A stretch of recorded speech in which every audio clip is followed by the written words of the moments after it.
আলহামদুলিল্লাহি রাব্বিল আলামিন আসসালাতু ওয়াসসালামু আলা রাসূলিহিল কারীম ওয়া আলা আলিহি ওয়া সাহবিহি আজমাইন। তেল গ্যাসের মূল্য বৃদ্ধি এবং দ্রব্যমূল্যর ঊর্ধ্বগতি রোধের লক্ষ্যে আয়োজিত আজকের এই প্রতিবাদ সমাবেশের মাননীয় সভাপতি, ঢাকা মহানগরী দক্ষিণ জামাতের সংগ্রামী আমির, জাতীয় সংসদের সম্মানিত সদস্য জননেতা জনাব নুরুল ইসলাম বুলবুল এমপি, আজকের এই বিক্ষোভ সমাবেশের সংগ্রামী প্রধান অতিথি, বাংলাদেশ জামাত ইসলামীর সংগ্রামী সেক্রেটারি জেনারেল, জাতীয় সংসদের সাবেক সদস্য সংগ্রামী জননেতা জনাব অধ্যাপক মিয়া গোলাম পরোয়ার সহ জামাত ইসলামীর কেন্দ্রীয় ও মহানগরীর নেতৃবৃন্দ, সাংবাদিক বন্ধুগণ, সংগ্রামী ভাই এবং বন্ধুগণ, আসসালামু আলাইকুম রহমতুল্লাহ। সংগ্রামী ভাই এবং বন্ধুগণ, আপনারা ইতিমধ্যেই জেনেছেন এবং আপনারা নিজেরা সবাই ভুক্তভোগী। আমাদের এই সরকার এক মাসে 2 বার তেলের দাম বৃদ্ধি করেছে, এর আগে গ্যাসের দাম বৃদ্ধি করেছে। দ্রব্যমূল্য লাগামহীনভাবে বেড়েই চলেছে। দ্রব্যমূল্য জনগণের ক্রয় সীমার বাইরে চলে যাচ্ছে। বাংলাদেশে আইন শৃঙ্খলা বলে তেমন কিছু নেই। আইন শৃঙ্খলার দায়িত্বে যে নিম্নমন্ত্রী আছেন তিনি সব জায়গায় ওনার অবস্থান, কিন্তু আইন শৃঙ্খলা রক্ষায় তিনি সম্পূর্ণ ব্যর্থ হয়েছে। যার কারণে রামিসার মতো নিষ্পাপ শিশুকে জীবন দিতে হয়েছে। যার কারণে প্রতিনিয়ত মানুষ খুন হচ্ছে, কিন্তু কোনো খুনের বিচার হয় না। আওয়ামী ফ্যাসিবাদের আমলের দৃশ্য আর এখনকার আইন শৃঙ্খলা পরিস্থিতি প্রায় একই অবস্থায় যা উপনীত হয়েছে। ইসলামী ব্যাংকের কথা শুনেছেন, গ্রাহকরা সমাবেশ ডেকেছিল।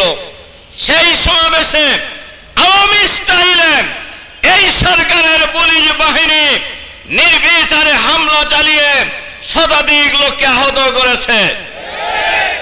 আওয়ামী লীগের আমলেও ব্যাংকের গ্রাহকদের উপর হামলা হয় নাই। এজন্য কি আমাদের স্বরাষ্ট্রমন্ত্রী বাহাদুর, আপনি কি জবাব দিবেন জাতির কাছে? এবং আপনাকে দিতে হবে। আজকে হয়তো দিবেন না, আপনি যতই নর্তন কুর্দন করেন। এই নর্তন কুর্দন ওবায়দুল কাদের সাহেবরাও করছিলেন এক সময়, কিন্তু পালানোর সময় কিন্তু পিছনের দিকেও তাকায় নাই। কাজেই আমরা সবাইকে বলবো, কোন জিনিসেরই বাড়াবাড়ি করা ভালো নয়। বাংলাদেশ ইসলামী ব্যাংকের গভর্নর করেছেন এমন ব্যক্তিকে, এখন গ্রাহকরা ব্যাংকে তাকে ঢুকতে দিতেছে না। যিনি ফ্যাসিবাদের আমলে হাসিনা নিয়োগ করা লোক, যিনি নানান অপকর্মের কারণে ইউনূস সরকার থেকে পদচ্যুত করেছিল। আপনারা কি পৃথিবীতে আর কোনো অর্থনীতিবিদ পেলেন না, আর কোনো মানুষ পেলেন না? সব জায়গায় দলীয়করণ করছেন, এখানেও দলীয়করণ করার জন্য ফ্যাসিবাদকে আপনাদের বাছাই করতে হলো কেন? তাহলে কি এখানে অন্য জায়গার এই লাটার সুতো কি আর এক জায়গায় আছে, যেখানকার নির্দেশে আপনারা এই বাংলাদেশের ইসলামী অর্থনীতিকে ধ্বংস করার জন্য, ইসলামী ব্যাংকে ধ্বংস করার জন্য পদক্ষেপ গ্রহণ করেছেন? আমি মাননীয় প্রধানমন্ত্রীর কাছে অনুরোধ জানাবো, প্রধানমন্ত্রীকে দৃষ্টি আকর্ষণ করব, আপনি বিষয়টা দেখেন কি হচ্ছে, কারা করছে।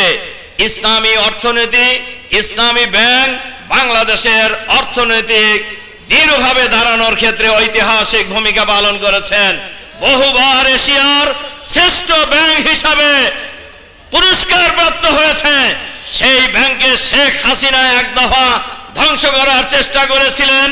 এস আলমের মাধ্যমে লক্ষ কোটি, লক্ষ হাজার কোটি টাকা বিদেশে পাচার করেছে। একই কায়দায় আরেকটা গোষ্ঠী এই ব্যাংক ধ্বংস করার জন্য, টাকা লুটপাট করার জন্য এই ব্যাংক ধ্বংসের পায়তারা করছে, ব্যাংক দখল করার পায়তারা করছে। কিন্তু বাংলাদেশের জনগণ যারা এই ব্যাংকে টাকা রেখেছে তারা এই ব্যাংক কাউকে লুটেরাদেরকে দখল করতে দেবে না ইনশাআল্লাহ। আপনারা কি লুটেরাদের ব্যাংক দখল করতে দিবেন?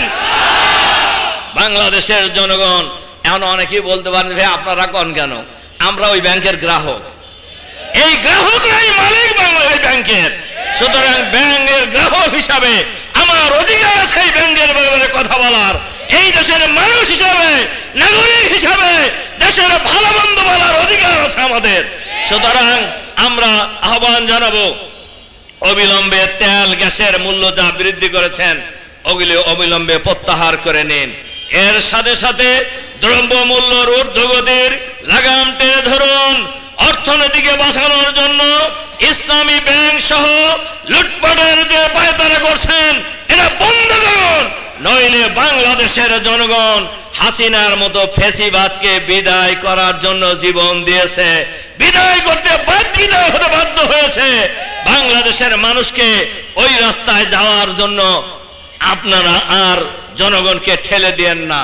এজন্য আমরা আহ্বান জানাবো, অবিলম্বে দ্রব্যমূল্যর ঊর্ধ্বগতি নিয়ন্ত্রণ করুন, গ্যাস এবং বিদ্যুতের মূল্য বৃদ্ধি প্রত্যাহার করে নিন, বাংলাদেশের আইন শৃঙ্খলা পরিস্থিতিকে আরো উন্নত করুন এবং সব জায়গায় দলীয়করণের প্রক্রিয়া থেকে ফিরে আসুন। এই আহ্বান জানিয়ে আমার বক্তব্য শেষ করছি। আল্লাহ হাফেজ। বাংলাদেশ জিন্দাবাদ।